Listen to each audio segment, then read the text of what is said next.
బెంగళూరులో జరిగినటువంటి ఒక రేవ్ పార్టీలో ప్రముఖ నటి హేమ పట్టుబడ్డారు అంటూ రకరకాలుగా కొన్ని వార్తలు వస్తున్నటువంటి నేపథ్యంలో ఆ వార్తల మీద స్పందిస్తూ హేమ, నేను అసలు బెంగళూరు వెళ్ళలేదు, ఎటువంటి రేవ్ పార్టీలో నేను పాల్గొనలేదు, నేను హైదరాబాద్లో ఉన్నటువంటి నా ఫామ్ హౌస్లో ఉన్నా అంటూ ఆవిడ ఒక వీడియో రిలీజ్ చేసినటువంటి నేపథ్యంలో ఆవిడికి బెంగళూరు పోలీసులు షాక్ ఇస్తూ కూడా నటి హేమ ఫోటోని వాళ్ళు విడుదల చేయడం జరిగింది. ఈ నేపథ్యంలో కొంతమంది ఏమో హేమ రేవ్ పార్టీలో ఉన్నారు, హేమతో పాటుగా పలువురు రాజకీయ నాయకులు, పలువురు సినీ నటులు ఈ రేవ్ పార్టీలో పాల్గొన్నారు అంటూ రకరకాలుగా కొన్ని వార్తలు వస్తున్నటువంటి నేపథ్యంలో అసలు హేమ రేవ్ పార్టీకి వెళ్ళారా లేదా, అసలు రేవ్ పార్టీ ఎవరు ఆర్గనైజ్ చేశారు, ఆ రేవ్ పార్టీలో ఎవరెవరు పాల్గొన్నారు, ఎవరెవరు డ్రగ్స్తో పట్టుబడ్డారు అనే విషయాల్లో మనకు వివరించేందుకు ప్రముఖ సినీ క్రిటిక్ దాసరి విజ్ఞాన్ మనతో ఉన్నారు. ఆయనతో మాట్లాడదాం. విజ్ఞాన్ గారు నమస్తే అండి. నమస్తే విజ్ఞాన్ గారు, నిన్న బెంగళూరులో జరిగినటువంటి ఒక రేవ్ పార్టీలో ప్రముఖ నటి హేమ పట్టుబడ్డారు అంటూ రకరకాల వార్తలు సోషల్ మీడియాలో చక్కర్లు కొడుతున్నటువంటి నేపథ్యంలో ఆ వార్తల మీద హేమ స్పందిస్తూ, నేను అసలు ఎటువంటి రేవ్ పార్టీలకు వెళ్ళలేదు, నేను హైదరాబాద్లోనే నా ఫామ్ హౌస్లో ఉన్నా అంటూ కూడా ఆవిడ ఒక వీడియో రిలీజ్ చేశారు. ఆవిడికి షాక్ ఇస్తూ కూడా బెంగళూరు పోలీసులు ఒక ఫోటోని వాళ్ళు రిలీజ్ చేయడం జరిగింది. ఆవిడ పేరు కూడా బయటపెట్టడం జరిగింది. అలాగే కన్నడ న్యూస్ ఛానల్స్లో కూడా హేమ గారి పేరైతే ప్రముఖంగా వినపడుతున్నటువంటి నేపథ్యంలో అసలేంటి ఈ రేవ్ పార్టీలో ఎవరెవరు సినీ ప్రముఖులు పాల్గొన్నారు, ఎవరెవరు రాజకీయ ప్రముఖులు పాల్గొన్నారు, నిజంగా నటి హేమ ఆ రేవ్ పార్టీలో ఉన్నారా లేదా అంటే ఏం చెప్తారు? ఫస్ట్ రేవ్ పార్టీ అంటే ఏంటి దాని గురించి మాట్లాడుకుంటే సింపుల్గా ఫామ్ హౌస్లలో బర్త్డే పార్టీలు చేసుకుంటున్నారు, చేసుకొని తప్పలేదు. నువ్వు కేకులు కోసి మూతులు రుద్దుకుంటారు, నష్టమేం లేదు, రుద్దుకోండి. షాంపైన్లు పొంగిస్తారు, ఓకే.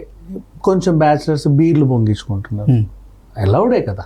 మందు నువ్వు ఫామ్ హౌస్లో తాగొద్దనే రూల్ ఏం లేదే, రోడ్ల మీద తాగొద్దు. అంటే మద్యపానం సేవిస్తే ఎవరు పట్టించుకోరు, కానీ రేవ్ పార్టీల పేరుతో డ్రగ్స్ కూడా తీసుకుంటున్నారు. అదే అక్కడికే. సో నువ్వు రోడ్ల మీద తిరిగి తాగి తన్నలాడితే నువ్వు కేసు, కానీ లోపల తాగితే నష్టమైన లేదు. సిగరెట్లు తాగు నష్టం లేదు, అవేవో గుట్కాలు ఉన్నాయి ఉమ్ము నష్టం లేదు. ఇక అంతకు మించి 2 అడుగులు ముందు కేసు ఏం చేస్తారంటే గంజాయి తాగావనుకో అది కేసు, అది నిషేధితమైనది.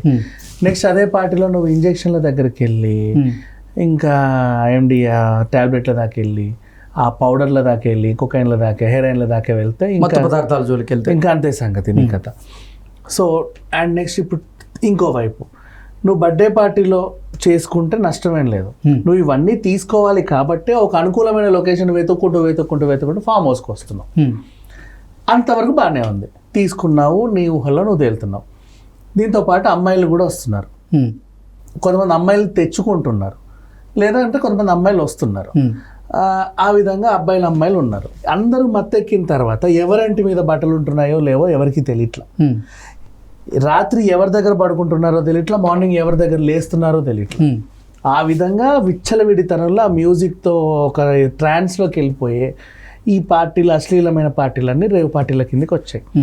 ఈ రేవ్ పార్టీలు ఎక్కడ జరిగినా పోలీసులు రైడింగ్లు ఖచ్చితంగా ఉంటాయి. అండ్ ఇంకోటి, నిషేధిత డ్రగ్స్ ఉన్నా లేకున్నా అమ్మాయిలు అశ్లీలంగా నాట్యం చేసినా రేవ్ పార్టీ కిందకే వస్తుంది. అలా కూడా ఓన్లీ మందే ఉంది కదా మమ్మల్ని ఎందుకు అరెస్ట్ చేసామని అన్నా కూడా వాళ్ళ అమ్మాయిలు ఎట్లా ఉన్నారో చూడండి అని కూడా అరెస్ట్ చేస్తారు. వాళ్ళు లేచి డ్యాన్సులు పిచ్చిగా చేయడం, ఇట్లాంటివన్నీ రేవ్ పార్టీల కిందకి వస్తే. ఇప్పుడు రీసెంట్గా బెంగళూరులో అడ్రస్ లేనోడి పార్టీ జరిగింది. ఆడి పేరు ఏదో వాసు, వాడికి అడ్రస్ లేదు. ఎందుకంటే అడ్రస్ అని ఎవరో అడ్రస్ లేని వాసు, పేరు వాసు అంట, హైదరాబాద్కి చెందినవాడు అంట, అంత ఎవడికి తెలియదు మరి వాడు. గోపాల్ రెడ్డి ఫామ్ హౌస్లో వెళ్ళాడు. గోపాల్ రెడ్డి ఎవరు అంటే పలానా కాన్కర్డ్ మేనేజింగ్ డైరెక్టర్ అండి కంపెనీకి, అది పెద్ద రియల్ ఎస్టేట్ కంపెనీ, చాలా మంచి కంపెనీ, అది ఇది అని చెప్తున్నాడు. మరి అసలు పార్టీ ఇచ్చిన ఆర్గనైజర్ వాసు ఎవడంటే అబ్బాయి ఎవరికి తెలియదు, 100 మందిలో ఎవరికి తెలియదు ఆ వాసు. పిలిస్తే వచ్చేసారు మరి అందరూ. ఆ తర్వాత ఒక లగ్జరీ కార్లన్నీ ఉన్నాయి, ఒక తెల్ల కార్ని తీసుకొచ్చి పెట్టి, సార్ ఇది మీ పేరు ఉంది అని చెప్పి ఆ కాకానికి కాల్ చేసి అదే చీరాది కాదు అన్నాడు. తీరా చూస్తేనే ఆయన పాస్పోర్ట్ సో నీది కాదన్నావు, నీది సరే, నీ వ్యవహారం మేము మళ్ళీ చూస్తాంలే. ఇక ఒకరొకరిని అందరిని చూస్తే ఇప్పుడు ఇంకోటి రేవ్ పార్టీలో బర్త్డే పార్టీకి పిలిస్తే 100 మంది వస్తారు. ఒకడు కేక్ తిని వెళ్తాడు, ఒకడు వెజ్ తిని వెళ్తాడు, ఒకడు నాన్ వెజ్ తిని వెళ్తాడు, ఒకడు తాగేసి వెళ్తాడు, ఒకడు ఊగేసి వెళ్తాడు, కొంతమంది సమోసాలు తినడానికి వెళ్తారు, అంతే. ఇంకొంతమంది అడ్డమైన పనులన్నీ చేయడానికి వెళ్తారు, కొంతమంది చెట్టు వెనకాల అయ్యోటి తీసుకోవడానికి వెళ్తారు. అన్ని రకాల మనుషులు ఉంటారు. అలా అని అందరూ నిందితులు కాదు. నీకు ఏవైతే నిషేధిత కొకైన్ డ్రగ్స్ దొరికాయో నువ్వు ఆ నార్కో టెస్ట్ చేస్తే వాళ్ళు మాత్రమే నిందితులు. ఎవరి దగ్గర దొరికితే వాడే నిందితుడు. అండ్ నెక్స్ట్ అమ్మాయిలు ఉన్నారు అన్నావు. అమ్మాయిలు ఏమైనా వ్యభిచారం కోసం వచ్చారా, వాళ్ళకి తెలిసి వచ్చారా, లేకపోతే పిలిస్తే వచ్చారా, ఆన్ ఇన్విటేషన్ వచ్చారా, అవి తెలుసుకొని నిందితులా కాదా అని సెట్ చేసుకుంటారు. మిగతా వాళ్ళందరినీ అతిథులు అంటారు, వాళ్ళు నిందితులు అనలేవు. అతిథిగా వచ్చిన వాళ్ళు ప్రతి ఒక్కరు నిందితులు అవ్వాల్సిన అవసరం లేదు, ఎవడో ఒకటి చేసిన తప్పకి.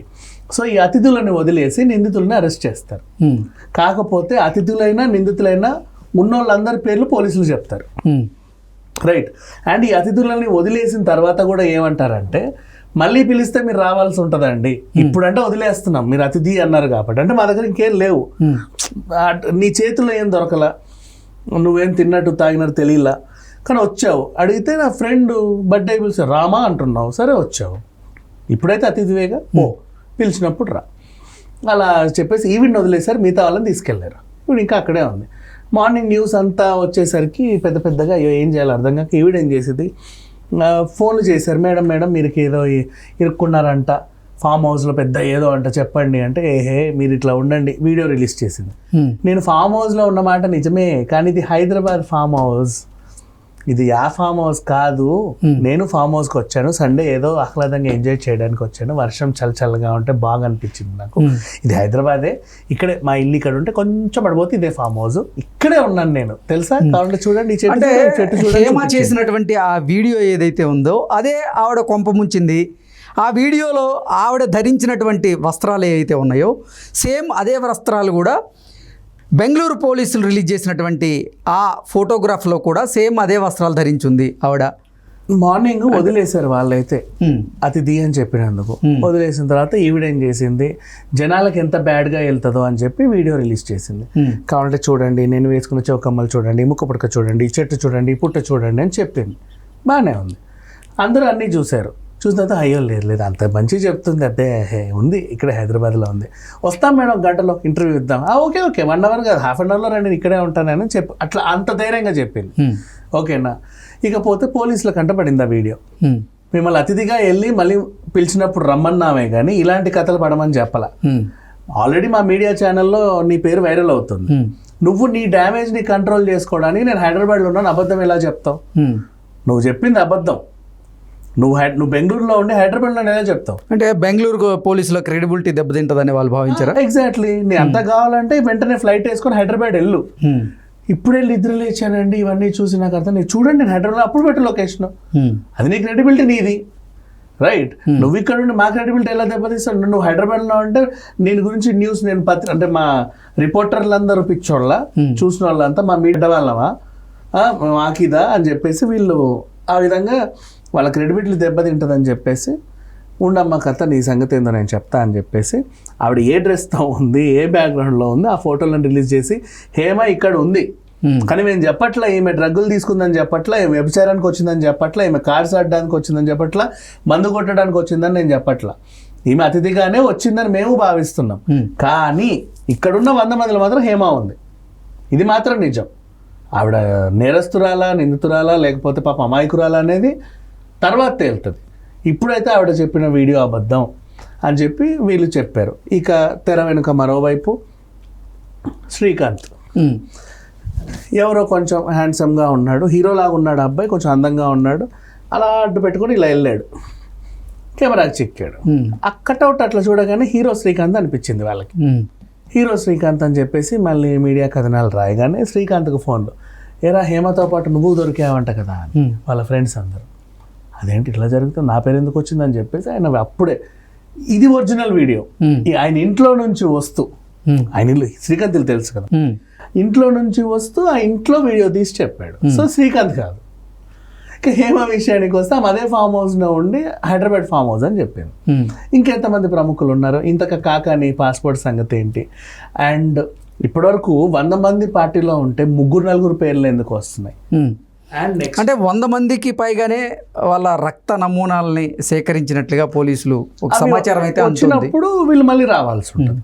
ప్రజెంట్ అయితే జేబుల్లో దొరికిన వాళ్ళు నిందితులే. ఇప్పుడైతే పొట్లాలు ఏమన్నా జేబులో పెట్టుకుంటే నిందితులు, వాళ్ళని అరెస్ట్ చేశారు. ఓకే, మిగతా వాళ్ళందరూ అతిథులే కదా, పంపించారు. వీళ్ళ బ్లడ్ శాంపిల్స్ తీసుకోండి, మళ్ళీ మాకు ఏమన్నా తీసుకున్నామని తేలితే అప్పుడు వీళ్ళు నిందితులు ఏదో వస్తారు. అండ్ మిగతా వాళ్ళ సమాచారం అంతా వాళ్ళు ఇవ్వట్ల. ఫింగర్ టిప్స్లో ఉన్న 5-6 ముందే ఇస్తున్నారు. అండ్ ఏ డ్రగ్స్ పార్టీ అయినా, ఏ రేవ్ పార్టీ అయినా 24 hours తర్వాత అది మీడియాలో ఉండదు. ఇది అందరికీ తెలిసిన సత్యమే. ఇప్పుడు ఇది కూడా ఇంకా రేపు తెల్లారేసరికి కనుమరుగైద్దంట ఉండనే ఉండదు. Okay okay okay thank you so much అండి. Thank you so much.